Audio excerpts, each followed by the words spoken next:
भगवान श्री सीताराम जी के चरणारविंदों का प्रसाद और श्री हनुमान जी महाराज की प्रेममयी मंगलमयी उपस्थिति, अकारण कृपा करने वाले भक्तवान छात्र कल्पतरु दीन वत्सल दयालु दाता दीनानाथ श्री सीताराम जी सरकार के चरणारविंदों को हम सब साष्टांग दंडवत प्रणाम करते हैं। ज्ञानिनामाग्रगण्यं सकल गुण निधानम वानराणामधीशं रघुपति प्रिय भक्तम वात जातम नमामि। हनुमान जी हैं कैसे? अंजनानंदनम वीरम जानकी शोकनाशनम कपीसमक्ष हंतारम वंदे लंका भयंकरम गोस्पदीकृत बारी सम्मस्कीकृत राक्षसम रामायण महामाला रत्नम वंदे अनिलात्मजम। और हनुमान जी का रूप कैसा? लालो देह लालील से अरुधरि लाल वज्र देह दानव दलन जय जय जय कपिसु। अच्छा, हनुमान जी करते क्या हैं? प्रभु चरित्र सुनबे को रसिया राम लखन सीता मन बसिया।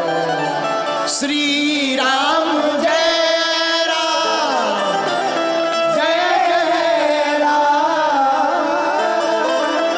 श्री राम जय राम जय जय राम। रामचरितमानस के सबसे बढ़िया श्रोता और सबसे बढ़िया वक्ता इस पृथ्वी पर कोई है तो वो केवल एक ही है, अनंत बलवंत परम संत भगवंत श्री हनुमंत लाल जी महाराज। ऐसे हनुमान जी के चरणों को प्रणाम, दादा गुरु जी के चरणों को प्रणाम, सन्यासी बाबा के चरणों को प्रणाम, सरयू मैया को प्रणाम। और भारत में एक प्रदेश है यूपी, जिसे कहते उत्तर प्रदेश। उत्तर प्रदेश का शॉर्ट फॉर्म है यूपी, और यूपी वालों की ऐसी महिमा है कि ऐसी कोई गली नहीं जहां यूपी वालों की चली नहीं। ये इसलिए कह रहे हैं क्योंकि हम भी पुराने यूपी वाले हैं।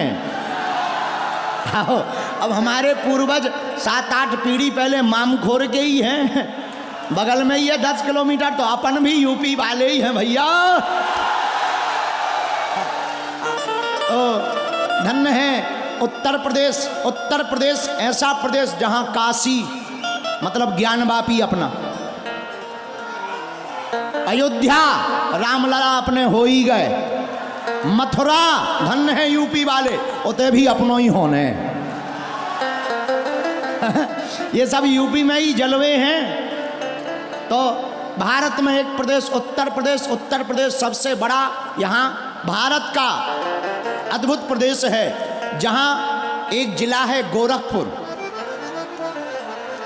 तो क्या कहना, गुरु गोरखनाथ की तपोस्थली, उनके ही नाम पर इस जिले का नाम पड़ गया गोरखपुर।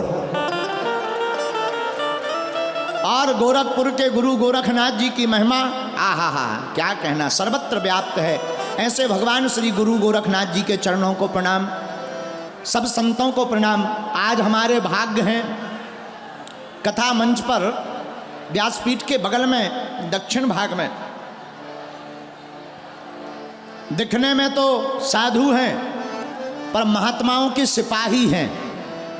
ऐसे श्री महंत हनुमानगढ़ी वाले पूज्य पाद श्री अनंत श्री विभूषित राजू दास जी महाराज जी विराजमान हैं, उनको भी दंडवत प्रणाम करते हैं।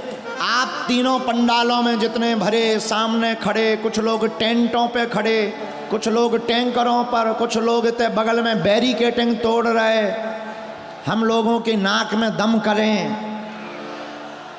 इस तरह वो 2 टैया झुग्गी बनाई थी कि पुलिस वाले उसमें रुकेंगे, पुलिस वालों को घुसने ही नहीं दिया, पागल ही पागल घुस गए। तो तीनों पंडालों में महाकुंभ लगा। आज इतनी दिन में दरबार में भीड़ बढ़ गई कि दरबार ही विराम करना पड़ा जल्दी। समूचे क्षेत्र में जो जहां हैं खड़े हैं, टेंटों पर चढ़े हैं, जय हो जय हो जय हो जय हो बड़हलगंज के बंदरों, जय हो जय हो जय हो। आपके दर्शन हो गए, हम समझ गए कि हम यूपी आ गए हैं। बस उसी भर पे चढ़ना, लाइट के तार पे न टंग जाना।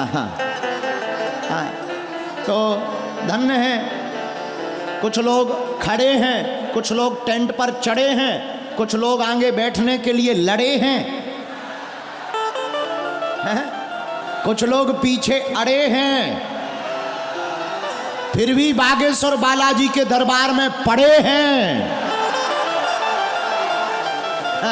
तो धन्य है, सनातन की क्रांति सर्वत्र दिखाई पड़ रही। ऐसे तीनों पंडालों में आप जो जहां विराजमान, मंचासीन विराजमान, आप सबको कलिकुल शेखर पावन अवतार गोस्वामी श्री तुलसीदास जी महाराज की एक चौपाई के साथ हम प्रणाम करते हैं।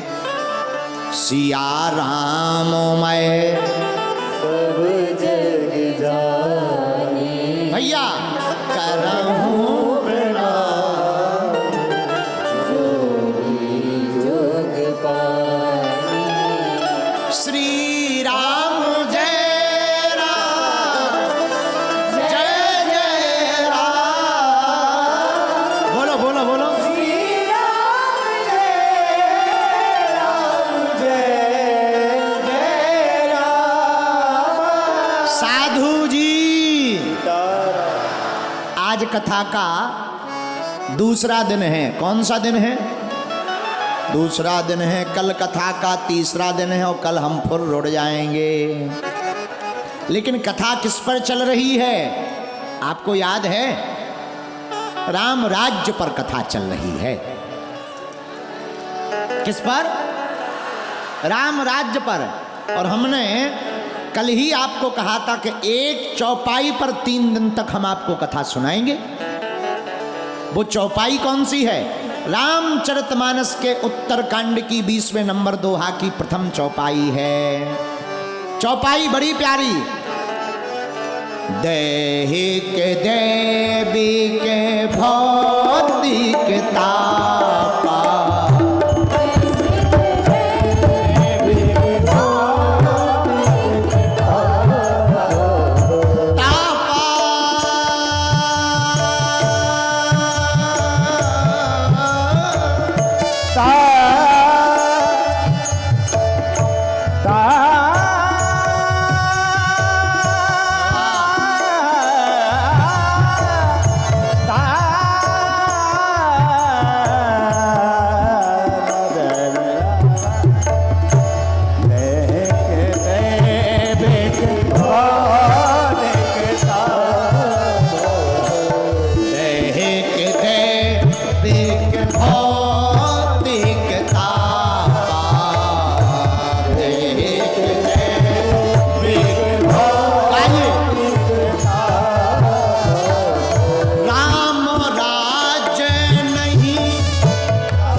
जो देश का राजा सत्ता का भूखा होगा उसका राम राज्य नहीं रावण राज्य होगा,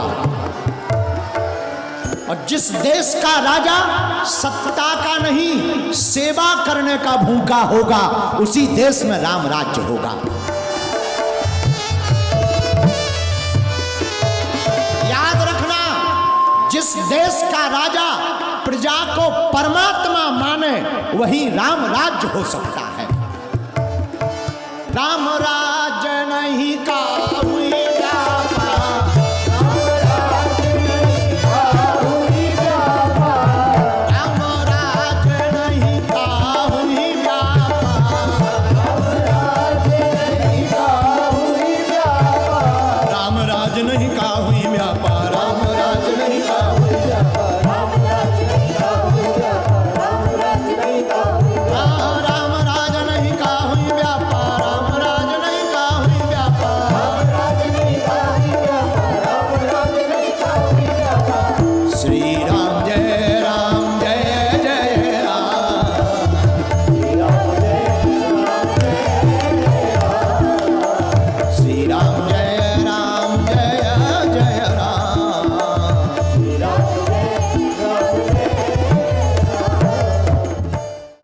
रामचरितमानस की चौपाई पंक्ति बड़ी अद्भुत है। राम राज्य, ये राम राज्य क्या है? जिस राज्य में प्रजा दुखी ना हो, प्रसन्न हो, जिस राज्य में प्रजा प्रसन्न होती है, जिस राज्य में धर्म और कर्म दोनों समान होकर के जो अपने जीते जी नीति और न्याय का पालन करते हैं, उसी राज्य को राम राज्य कहा जाता है। लेकिन प्रजा राजा प्रिय होनी चाहिए, पर राजा भी प्रजा प्रिय होना चाहिए।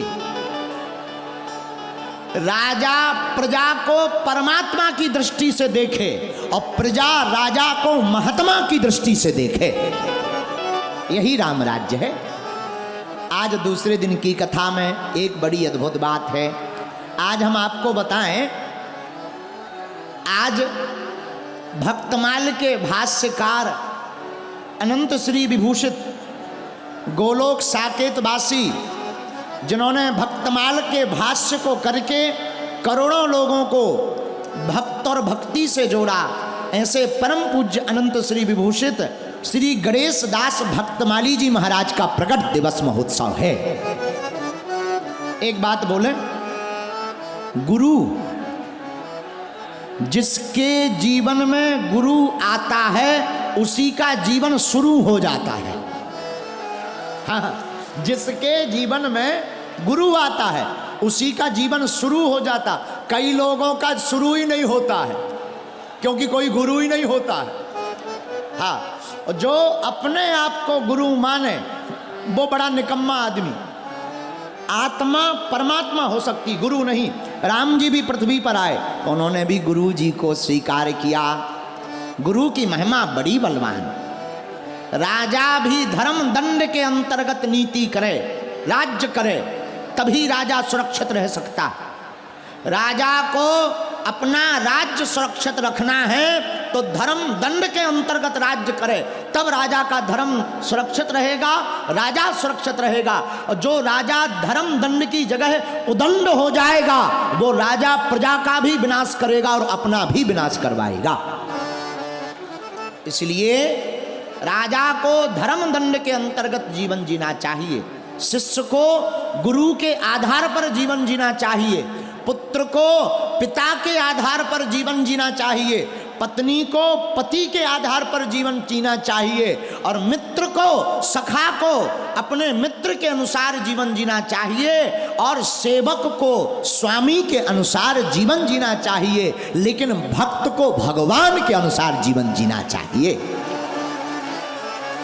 बोलो सीताराम, जोर से बोलो।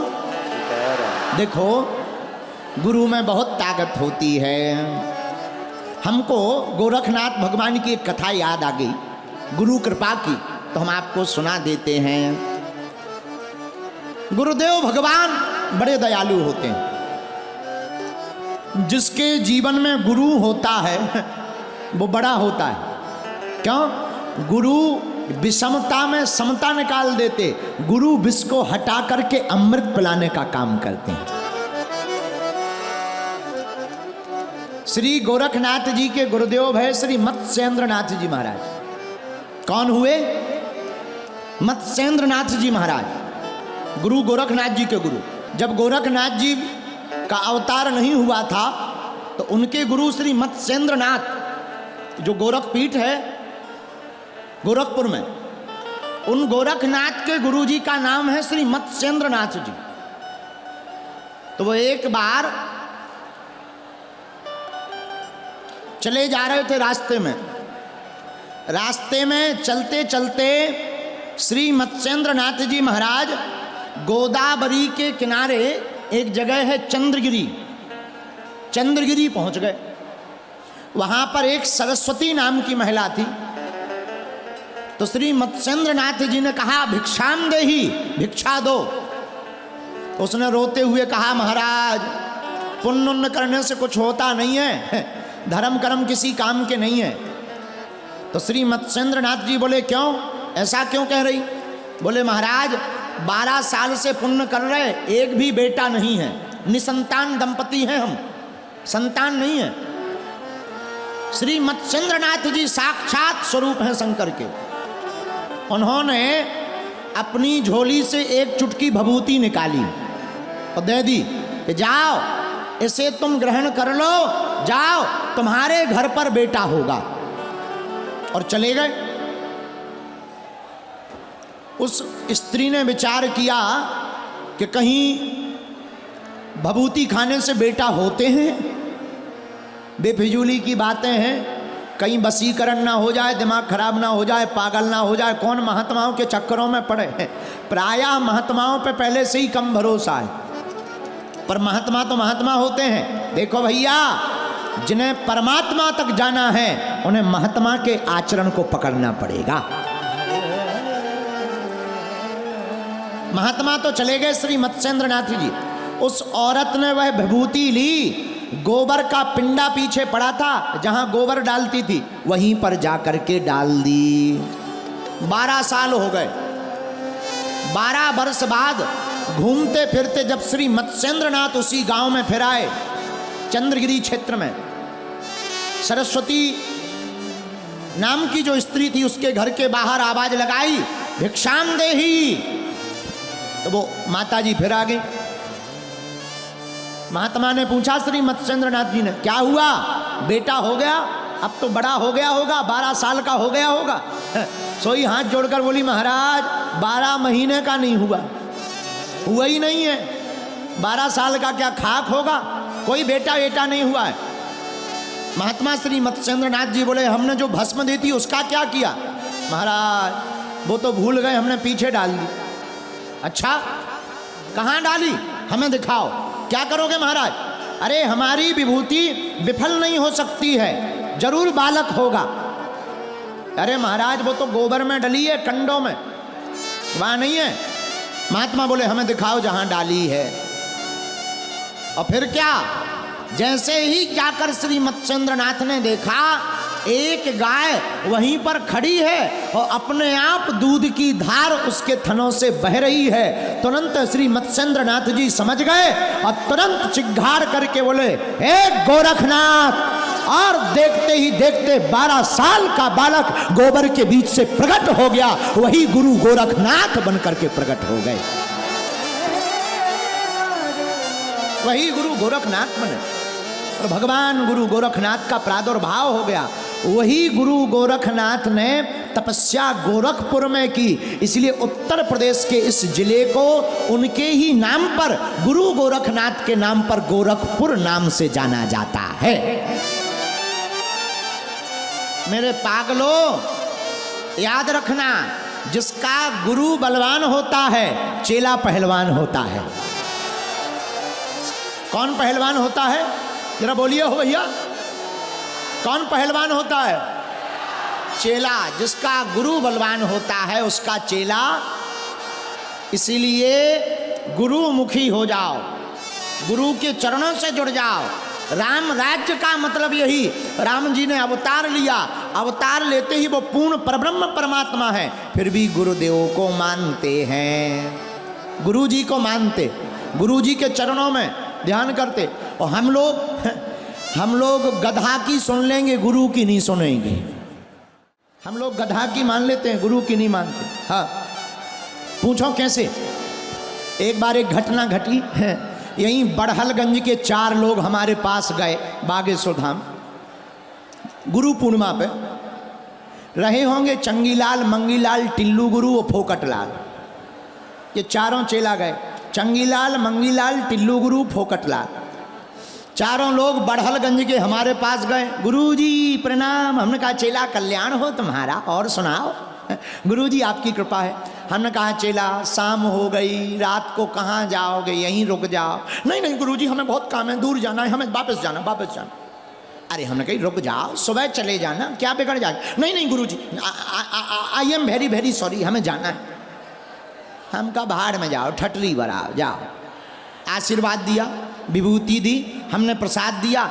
चारों चेलों ने कार निकाली, निकल गए। और जैसे ही निकले सोई रास्ते में बिल्ली मिली, बिल्ली रास्ता काट गई। एक बोला, गुरुजी रोक रहे थे, बिल्ली निकल आई। दूसरा बोला चुप हो जाओ, बिल्ली है, जंगल है, बिल्ली तो निकलती रहती। तीसरा बोला चलो। आगे कार बढ़ी और जैसे ही आगे कार बढ़ी, सोई बीच रास्ते पे एक गधा रोता हुआ खड़ा, वहां मुंह फाड़ फाड़ करके रोए।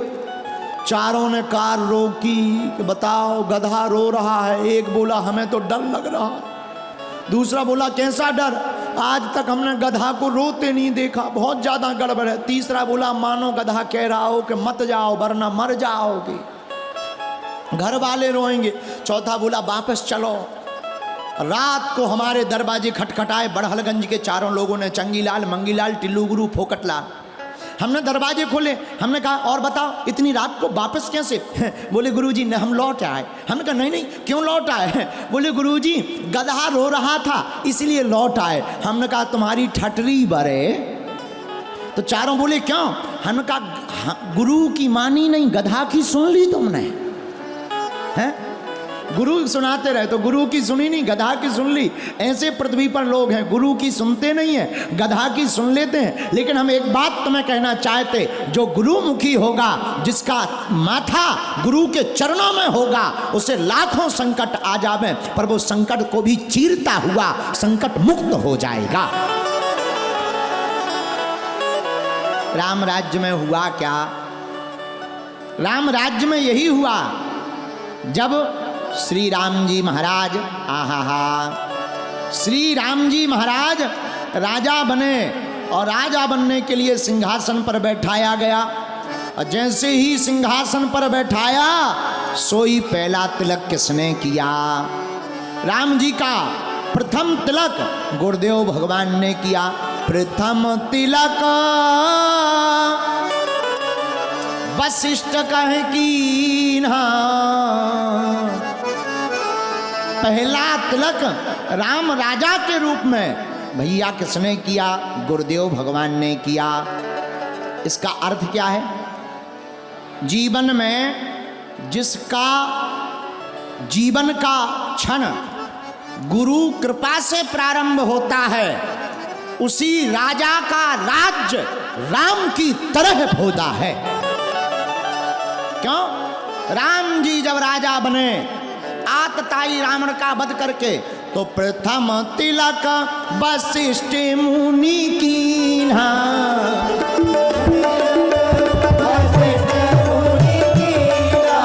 प्रथम तिलक वशिष्ठ मुनि कीन्हा।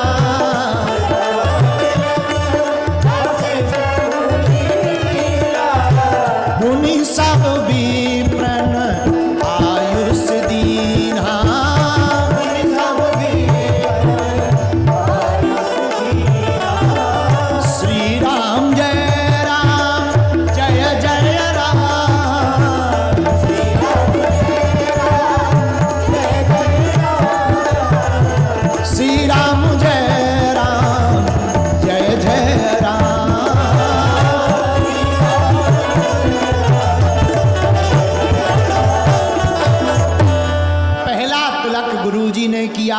फिर ब्राह्मणों को आज्ञा दी, जाओ तुम भी तिलक करो। मेरे पागलो, हम तुम्हें यह चौपाई बता करके ये जताना चाहते हैं, जिसकी जिंदगी का प्रत्येक काम गुरुदेव से प्रारंभ होता है, उसी का फ्यूचर राइट और सब कुछ राइट होता है।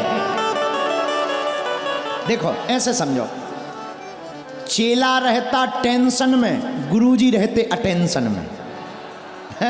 चेला रहता टेंशन में, गुरुजी हम तो बहुत हैरान है, बहुत हैरान। चेला रहता टेंशन में, गुरुजी रहते अटेंशन में। और हमसे कोई पूछे बढ़िया सा गुरु बताओ, किसको गुरुजी बनाए?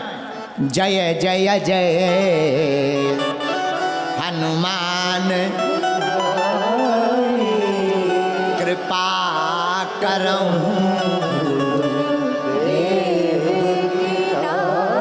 सब बातों का सार यही, गुरुजी अगर हनुमान जी हो जाएं, हा।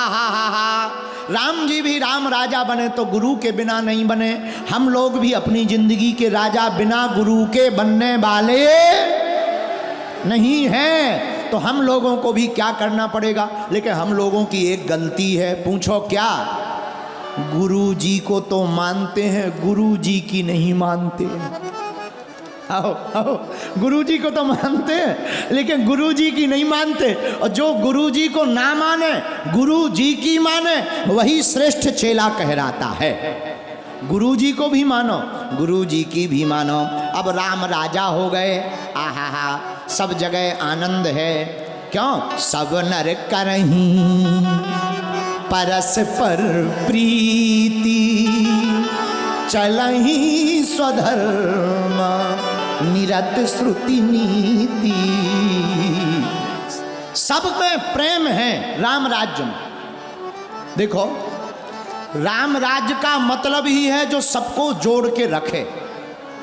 जो तोड़े वो रावण राज्य, और जो जोड़े वो राम राज्य। रावण क्या करता? तोड़ने का काम। रावण का घर ही टूट गया। रावण की तो छोड़ो, रावण खुद टूट गया अंत में खुद भी टूटा, स्वयं तो टूटा, पर रावण का तो घर ही टूट गया। कौन? विभीषण जी महाराज। जिसका घर में ही एकता ना हो, वो दुनिया में क्या खा के एकता बनाएगा। और भारत भी बड़ा गजब का देश है, बड़ा गजब का देश है। हम लोग भी बड़े गजब के देश हैं। हम किसी की बुराई करेंगे तो किसी को बुरा लग जाएगा, पर आई am very very not sorry, हम बता देते हैं। अब बोलने में ना हमें रहा नहीं जा रहा। तो सुनो, ये भारत बड़ा अद्भुत देश है। यहाँ पर एक बहन जी टीवी में आती हैं और वो ऐड करती हैं, अमुक अमुक तेल लगाइए, काले घने लंबे बाल पाइए। और उनका खुद का खसम गंजा है, खुद का पति गंजा है, लेकिन प्रचार ऐसा होता है। बुरा ना मानिएगा, I am very very not sorry. तो हम आपको ये कहना चाह रहे कि जो खुद की एकता ना कर पाए, वो दुनिया में क्या खा के एकता करेगा। रावण राज्य का मतलब जहां एकता नहीं, और राम राज्य का मतलब जहां एकता ही एकता है।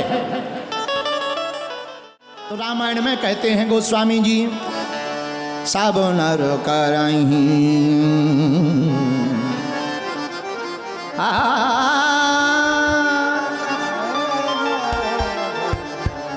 सब स्वधर्म पर चलते हैं। राम जी राजा हुए, राजा का एक धर्म और है, राजा को संकल्पवान होना चाहिए। कैसा होना चाहिए? संकल्पवान होना चाहिए। राजा वही है जो दृढ़ संकल्पवान है। हमने एक कथा पढ़ी है, जब वन में श्री राम जी थे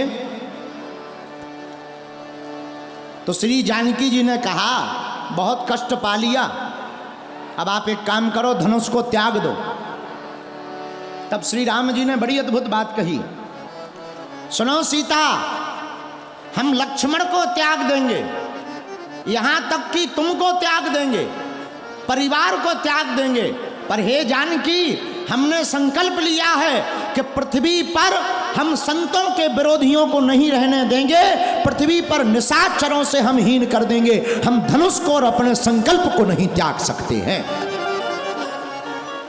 यह राम राजा है जो अपने संकल्प को ना तोड़े, वही राजा है। राजा वो जो किसी को मिटाए ना। देखो, बुरा मत मानिएगा, तुम में दम हो तो मिटाओ मत, तुम में दम हो तो सिखाओ। श्री राम जी जब अयोध्या से वापस आए तो कौशल्या माता ने आरती की, और जब कौशल्या माता ने आरती की तो मुस्कुराकर माता कौशल्या ने कहा, राम, क्या तुमने रावण का वध कर दिया? क्या तुमने रावण को मार डाला? विनम्रता पूर्वक प्रभु श्री राम को देखना। कोई और होता तो मुस्कुराकर कहता, हाँ, हमने ही मार डाला। पर धन्य है प्रभु श्री राम, कितने अद्भुत राजा हैं। मुस्कुराते हुए राम जी कहते हैं, माँ, महाज्ञानी, महाप्रतापी, महापंडित, महाबलशाली, परम शिव भक्त एवं शिव तांडव स्तोत्र के रचयिता महाज्ञानी रावण को, लंकेश को, मां, मैंने नहीं मारा, मैंने मारा है। क्या बोले? मैंने नहीं मारा, मैंने मारा है। यह राम राज्य है। राम राज्य का मतलब जो न्याय भी इतनी तर्क संगत से दे जिनके न्याय को कोई काट ना पाए। राजा वही है जिसका न्याय लोगों को देख कर ना हो, अपितु समय परिस्थिति देख करके न्याय हो, और एक पक्षीय न्याय नहीं, सबके हित का न्याय हो। ऐसे राज्य को ही राम राज्य कहा जाता है। अरे और तो छोड़ो, ये तो राम राज्य की बात हम आपको बता ही रहे हैं। राम जी ने तो लक्ष्मण जी को भी त्याग दिया। हाँ, लक्ष्मण जी को त्याग दिया। वाल्मीकि रामायण में वर्णन है। एक वर्णन श्री वाल्मीकि रामायण में आता है। अंत में राम जी जब राजा हो गए, यथाहं राघवादन्यं मनसापि न चिन्ते, तथा मैं माधवी देवी विवरं दातुर्महर्षि। जब श्री जानकी जी पृथ्वी में समा गई, राम जी बड़े खिन्न मन से 4 दिन से महल से बाहर नहीं निकले। 4 दिन तक महल में रहे। जब श्री सीता जी पृथ्वी में समा गई, पृथ्वी फट गई, चंद्र जी से कोई बात करने नहीं गया। उसी समय राम जी से बात करने के लिए काल आया। काल मतलब मौत आई, समय। काल आया, राम जी से बोला हमें आपसे अकेले में बात करनी है। जरा ध्यान से सुनना। राम जी से काल बोला हमें अकेले में बात करनी है। राम जी बोले चलो, पर काल बोला सुनो, एक शर्त है। क्या? हम तुम बात करेंगे और बीच में जो भी आएगा उसको तुम्हें मृत्यु दंड देना पड़ेगा। पहले ये वचन दो। राम जी बोले वचन है। आहा, राम जी और महाकाल यानी काल एकांत में बात करने लगे। उसी समय दुर्वासा ऋषि जी द्वार पर आ गए। लक्ष्मण जी ने तो रोका कि आप अंदर मत जाओ, पर दुर्वासा ऋषि बोले अगर हम अंदर नहीं जाएंगे तो समूचे राम सहित राज्य को भस्म कर देंगे। लक्ष्मण जी बोले महाराज हम भले ही भस्म हो जाएं, पर भैया को कुछ नहीं होने देंगे, हम ही अभी खबर लेकर जा रहे। और लक्ष्मण जी बीच में आ गए। काल तुरंत बिना बात किए हुए चला गया। बोले राम, अगर तुम न्याय प्रिय राजा हो तो तुमने वचन दिया था कि जो भी हमारी तुम्हारी बात के बीच में आएगा उसको तुम मृत्यु दंड दोगे। और क्या अब तुम्हारा भाई लक्ष्मण बीच में आया तो क्या तुम इसे मृत्यु दंड दोगे? राम जी मुस्कुराकर बोले बेझिझक। सब चौंक गए, लक्ष्मण जी भी चौंक गए। और लक्ष्मण जी हाथ जोड़कर खड़े हो गए। भैया अगर हमारे वध करने में आपका हित हो तो हम मरने को तैयार हैं। आहा, भगवान की आंखों से आंसू आ गए। राम जी रोने लगे, रघुनाथ जी रोने लगे। उसी समय वशिष्ठ मुनि ने आकर के कहा राम, लक्ष्मण को मारो मत, अधर्म हो जाएगा, भाई का वध का पाप लगेगा। एक काम करो, त्यागना भी वध से कम नहीं है, मारने से कम नहीं है, तुम लक्ष्मण का त्याग कर दो। और भैया राम राज्य की नीति देखना, बिना विचार किए राम जी ने बिना लक्ष्मण जी का पक्ष सुने तत्क्षण लक्ष्मण को त्याग कर दिया। आज के बाद हम तुम्हारा परित्याग सदा सदा के लिए कर रहे हैं। और लक्ष्मण जी बाहर निकले और मन में विचार किया कि अब सरकार ने तो हमें त्याग ही दिया, रघुनाथ जी ने हमें त्याग दिया है, तो अब हम जो है जी करके क्या करेंगे। तत्क्षण लक्ष्मण जी ने सरजू जी में जाकर जल समाधि लेकर अपने प्राणों को त्याग डाला। ऐसे न्याय प्रिय राम है। मेरे पागलों, दुनिया में अनेक राजा हुए और होंगे। प्रजा सुखे सुखम राज्ञः राज्ञानम तु हिते हितम नात्म प्रियम हितम राज्ञः प्रजानाम तु प्रियम हितम। राजा की प्रसन्नता उसी में है जिसमें प्रजा प्रसन्न हो। महत्वपूर्ण यह नहीं है कि राजा प्रसन्न है कि नहीं, महत्वपूर्ण यह है प्रजा प्रसन्न है कि नहीं। और शुक्र नीति में एक श्लोक आया बड़ा प्यारा, ना राम सदृशो राजा भूमौ नीतिमान भूत। शुक्र नीति कहती है राम जैसा राजा इस पृथ्वी पर ना कोई हुआ है, ना राम जैसा राजा कोई दूसरा हो सकता है। राम अद्भुत राजा है। इसीलिए हमने कल गीत गाया था, राजा भी ले, राजा भी देखे महाराजा भी देखे, मेरे राम जैसा कोई राजा न देखा, मेरे राम जैसा। अरे राजा भी देखे, राजा भी देखे, महाराजा भी देखे, राजा भी देखे, महाराजा भी देखे, राजा भी देखे, महाराजा भी देखे, राजा भी देखे, महाराजा भी देखे। मेरे राम जैसा, मेरे राम जैसा कोई राजा न देखा, मेरे राम जैसा कोई राजा न देखा, मेरे राम जैसा कोई राजा न देखा, मेरे राम जैसा। हमने राजा भी देखे, महाराजा भी देखे, राजा भी देखे, महाराजा भी देखे, राजा भी देखे, महाराजा भी देखे, राजा भी देखे, महाराजा भी देखे। अपने राम जैसा, अपने राम जैसा कोई राजा न देखा, अपने राम जैसा कोई राजा न देखा, कोई राजा न देखा, अपने राम जैसा। और तो और हमने ज्ञानी भी देखे, बड़े दानी भी देखे, देखे बड़े दानी भी देखे, ज्ञानी भी देखे, बड़े दानी भी देखे।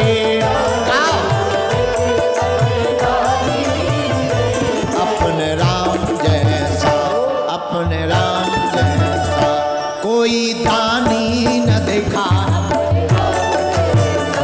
कोई दानी न देखा, अपने राम जैसा कोई दानी न देखा, अपने राम। राजा बहुत हुए, महाराजा बहुत हुए, लेकिन राम जी जैसा राजा कोई नहीं हो सकता। देखो धर्म के लक्षण हैं दया, उदारता, सत्य।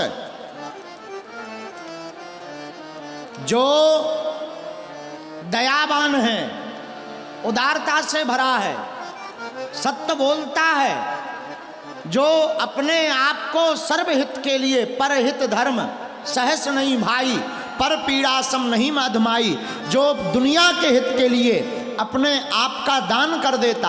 अष्टादश पुराणेषु व्यासस्य वचनम द्वयम परोपकाराय पुण्याय पापाय पर पीड़नम। ऐसा राजा राम ही हो सकते, जो न्याय पूर्वक चलें, धर्म पूर्वक चलें, वो केवल राजा ही हो सकते। एक बात और, जिनके राम राजा होंगे वो दुनिया में अनाथ नहीं होंगे, जिनके राम राजा होंगे वो दुनिया में। एक बड़ा प्यारा गीत है, जरा गाइए हो, भोजपुरी वाला। ओ जे कर नाथ रघुनाथ ऊ अनाथ कैसा, नाथ रघुनाथ हो अनाथ कैसा। कौन कौन राम जी को राजा मानता है जरा बताओ। हो जे कर नाथ रघुनाथ ऊ अनाथ कैसा, जे कर नाथ रघुनाथ वो अनाथ कैसा। एक बात और सुनो, अपने आप को अनाथ कोई मानता है? यहाँ है कोई अनाथ? लोग हमारे पास आते, गुरुजी हमारा कोई नहीं है। एक सज्जन हमें मिले, बोले गुरुजी आप अनाथालय खोलो। हमने कहा भैया जब तक इस भारत में रघुनाथ है, विश्वनाथ है, तब तक कोई अनाथ नहीं है।